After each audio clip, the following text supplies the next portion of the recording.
तीसरे रोज कुर्बानी के जानवर सस्ते मिलते हैं, कसाब के निर्ख भी कम होते हैं। हुकूमत ने ईद की 2 तातीलात दी हैं, ऐसा क्यों है?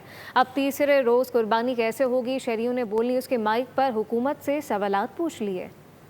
छुट्टी हमारी गई, साल की सारी छुट्टियाँ आ रही हैं, वैसे हफ्ते इतवार में छुट्टियाँ आ रही हैं। हफ्ते की तो छुट्टी होती नहीं है, अब एक इतवार की छुट्टी है, एक आई थी, हमने सोचा लंबी छुट्टियाँ मिलेंगी, वो भी गई। अब ईद का दिन है और आप क्या बोलते हैं कि छुट्टी नहीं दे रहे हैं हमारे को, तो ये तो बड़ा हमारे साथ जुल्म हो जाएगा। मुझे तो लग रहा है ये गवर्नमेंट की कोई मिस्टेक हो गई है बहुत बड़ी। हम कारोबारी बंदा 2 दिन छुट्टियां करें, कारोबार संभालें या कुर्बानी करें। 2 दिन का जो ऐलान किया तो उससे ये होगा कसाईयों के नखरे भी बढ़ जाएंगे और रेट भी हाई होंगे।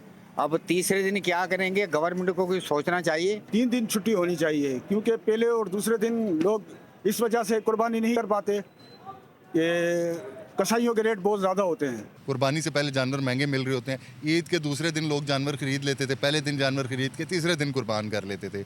इन्होंने वो भी चक्कर ख़त्म कर दिया, आवाम से ले लिया है कि वो कुर्बानी भी तसल्ली से ना कर सके। सब्सक्राइब करें और बेल दबाएं ताकि कोई खबर रह न जाए।